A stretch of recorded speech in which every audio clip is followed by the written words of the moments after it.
Bonjour à toutes et à tous, bienvenue chez OFIAM pour notre point de marché hebdomadaire. Alors on a eu une semaine assez intéressante sur les marchés. On l'évoque depuis un certain nombre de semaines maintenant. On est vraiment dans un tournant au niveau des marchés avec un affrontement, je dirais, entre d'un côté une inflation toujours en accélération, des banques centrales aux États-Unis et puis maintenant en zone euro qui ont pris le parti de combattre cette inflation, et derrière une croissance qui forcément à un moment ou à un autre, de par cette inflation ou de par l'action des banques centrales, peut être heurtée et dans une ampleur qui reste à définir, avec à l'autre bout de la planète la Chine qui est un vecteur d'influence assez fort compte tenu de la politique zéro Covid qui est en place actuellement. Alors si on reprend la séquence qui est assez intéressante, on a eu dans un premier temps, en parlant des États-Unis, des taux, comme on l'évoquait, qui ont continué de suivre l'endroit où le marché anticipait que la Réserve fédérale montrait ses taux.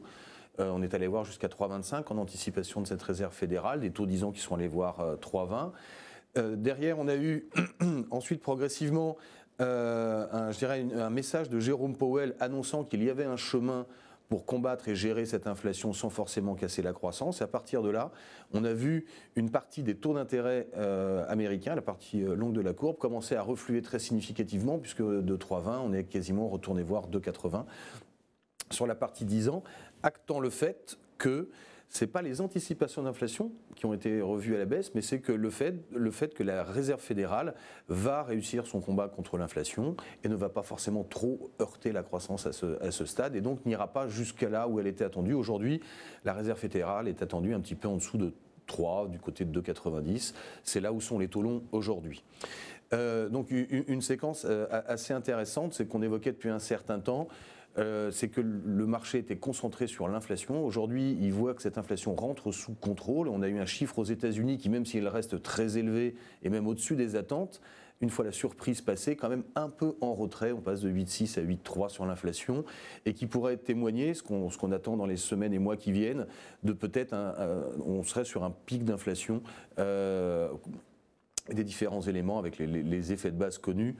Ceci dit, sans nouveau dérapage des prix de l'énergie supplémentaire, bien évidemment. Côté zone euro, la séquence a été... on a vraiment eu un changement de pied de la Banque centrale européenne, puisque jusqu'à présent, la remontée de taux en zone euro était principalement le fait des anticipations d'inflation.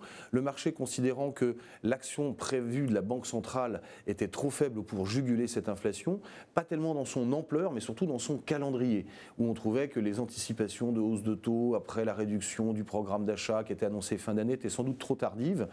Et il y a à peu près une semaine, la Banque centrale européenne a clairement annoncé, quasiment très clairement annoncé, que c'est même passé aux 20h et dans les différents journaux de télé, qu'elle montrait très probablement ses taux début juillet. Et là, on a vu, outre une rebaisse assez significative des taux d'intérêt, mais c'est surtout une très forte baisse des anticipations d'inflation, puisque en gros, avec la crise ukrainienne, on était passé de 1,90 d'inflation anticipée à 10 ans jusqu'à 3, même plus de 3, et ça continuait de dériver, comme je le disais. Et là, on a retracé à peu près jusqu'à 2,40. Le marché actant que la Banque centrale européenne, dans sa cadence, peut-être plus que dans son ampleur, va faire ce qui est nécessaire pour contenir cette inflation, jusqu'à M. Villeroy de Galhau intervenant sur C'est à vous pour dire que dans les 2 ans, il s'engageait à ce que l'inflation revienne en dessous de 2%. On voit bien qu'il y a un effort de communication pour justement calmer ces anticipations d'inflation. Alors du coup, on a un deuxième effet, c'est ce qui a touché le marché action dans un premier temps avant qu'il se reprenne, c'est qu'une fois, je dirais, le sujet inflation, pas forcément sous contrôle, le terme est peut-être trop précoce et prématuré, mais en tout cas, le sujet inflation adressé par les banques centrales, les marchés ont commencé à se poser la question de la croissance. Ce qu'on évoquait également, c'est qu'après le combat contre l'inflation, il y aura du ralentissement induit par, d'un côté, l'impact géopolitique de l'Ukraine, les prix de l'énergie et le resserrement des conditions monétaires. Et donc on avait vu jusqu'à il y a une semaine un marché action qui a clairement accusé le coup avant de se reprendre. Alors la reprise là est pas forcément très durable. Je pense qu'on reste encore dans une sphère de volatilité où certains marchés ne nous disent pas exactement la même chose que d'autres entre les taux, le crédit, les actions. Au global, on a sur la dernière semaine une reprise des marchés européens qui font quasiment 4-5%, alors que les marchés américains ou le Nasdaq font quasiment rien. actant le côté rassurant de la Banque Centrale Européenne qui est perçue comme ayant une politique qui va gérer et juguler cette inflation. Et donc, du coup, ne plus avoir d'inquiétude ou de pression sur les marges avec un risque de dérapage des taux d'intérêt qui inquiétait assez légitimement le marché action. C'est la perception en tout cas de reprise de contrôle du combat des banques centrales contre l'inflation, en particulier de la BCE, qui a rassuré. Et sur le fond de ce qu'on disait la semaine dernière, aujourd'hui, dans les publications, on n'a pas eu de révision majeure des chiffres. La baisse des valorisations et la remontée des taux a fait qu'au global, le marché en zone euro à 12 à peu près de PE n'est vraiment pas très cher dans une optique de détention moyen-long terme. Et donc sûrement à ressusciter des achats. Ceci dit, on reste encore dans une sphère de volatilité.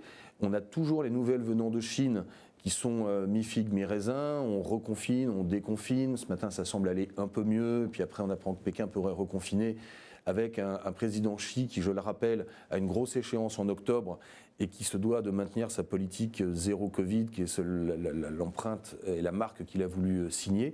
Donc on peut encore avoir de la volatilité.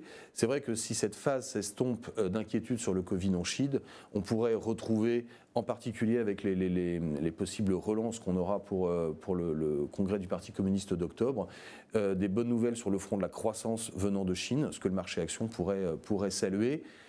Alors, ça sera vu du côté de la croissance, mais ça sera peut-être aussi vu du côté de l'inflation, car tout redémarrage en Chine entraînera sans doute des hausses et des tensions sur le prix de l'énergie. C'est peut-être déjà ce qu'on voit un petit peu dans le prix du pétrole, qui rebondit d'une quinzaine de dollars sur les 10 derniers jours, et donc pourrait ramener le spectre de l'inflation et les banques centrales. On sent bien que la séquence n'est pas complète, elle n'est pas encore aboutie, mais au global, les marchés de taux d'intérêt semblent avoir acté que les banques centrales ne laisseront pas dériver les choses, indépendamment presque de l'endroit où ça ira, d'où sans doute une stabilisation dans un univers volatile des taux d'intérêt et des marchés actions qui, rassurés des banques centrales qui ne laissent pas dériver les taux d'intérêt, retournent à des préoccupations plus orientées sur la croissance et sur les niveaux de valorisation. Je vous remercie pour votre attention et je vous dis avec plaisir à la semaine prochaine.